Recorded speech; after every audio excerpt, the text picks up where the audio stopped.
So after a 2-year crescendo of the Democrats calling for Trump to be killed, the media celebrating people that go to his events and grab police officers' guns trying to kill him, Kathy Griffin being hailed, Newsweek calling for rioting. After all of this, Trump retweets somebody's joke tweet that I saw out a week ago of him body slamming CNN. And all the Project Veritas video coming out where they think their viewers are dumb and they're lying to them and they know the whole Russia thing's made up, and the New York Times has to admit that 17 agencies didn't agree unanimously. It's totally a lie. He tweets this short video that somebody obviously photoshopped with CNN's head on the guy he was body slamming, Vince McMahon. 6-7 years ago, he did this for charity. So here it is, ladies and gentlemen. And now the different reporter groups are, saying that Trump's message of violence is dangerous.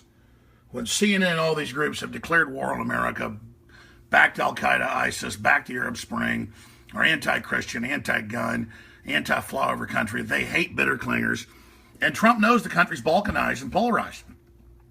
He has nothing to lose telling the truth. And they're just making a joke. They're saying kill him everywhere. And Newsweek and Time and the Wall Street Journal and New York Times and all these different publications have had writers say kill Trump. That's the cool thing. So he just has a joke. Body slamming, obviously, it's in wrestling, it's simulated, it's entertainment, it's not real. They know that, and oh, see, he's the bad, violent guy. This is incredible. They operate in this vacuum like we don't know what hypocrites they are. Here's the video in case you missed it. It's a lot better on YouTube. The one that they're passing around mainstream media is a little bit degraded.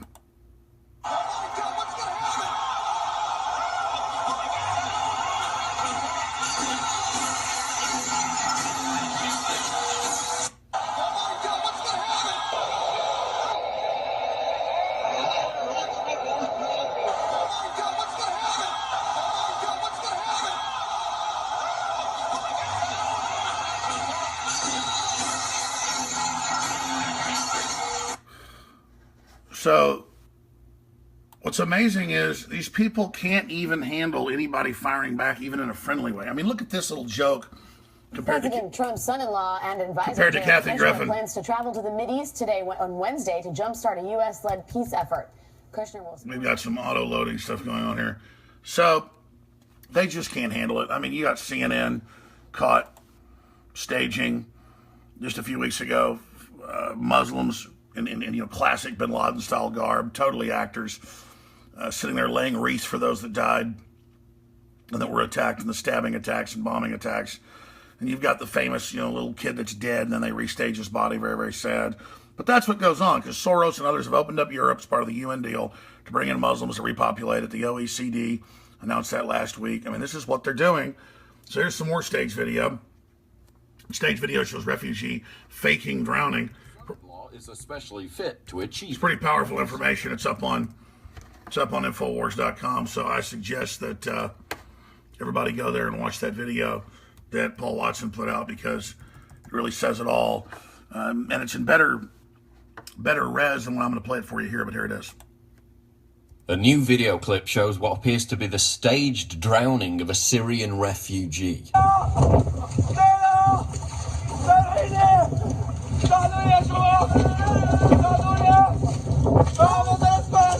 Despite wearing a life jacket, the man acts like he's struggling in the water while a scene is being filmed by a white man with an American accent. Another refugee throws water towards the drowning man to make the situation look more precarious. After the scene ends, the American man with the camera says, "Good job, everyone out of the boat and we'll switch boats."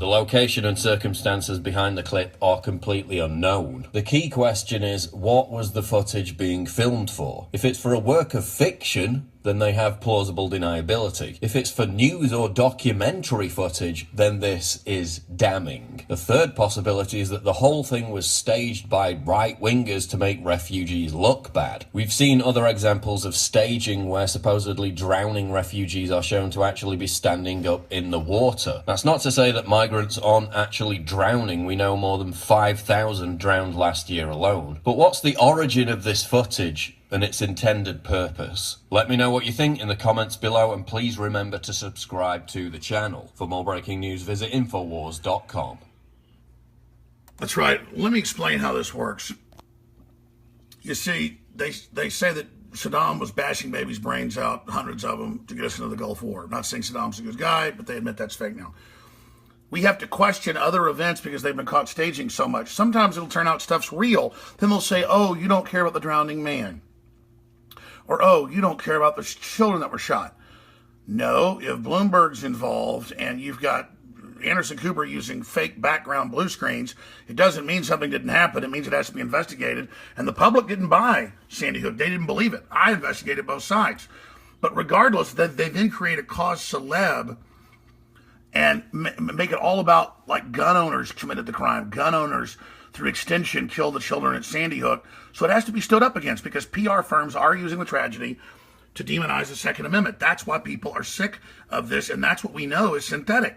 And because of all the other staged events, you can't blame people that don't just believe mainstream media statements out of whole cloth. I'll be back tomorrow in the big HD studio the day before 4th of July. Big breaking news tomorrow. A lot of big exclusive guests and information. Don't forget our CNN is fake news contest. Learn more about it at infowars.com. $200,000 in prizes. It's got them really, really shook up. Also, Podesta came out and said that claims by the FBI and others that he got money from the Russians is a lie from Infowars. That's in congressional filings. So again, they just blame us for everything, folks.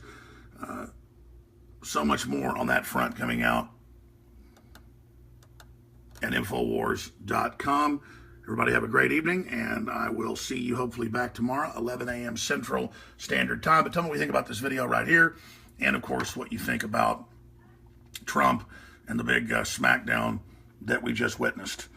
They're in virtual reality that's got them so incredibly upset. Are they not hypocrites?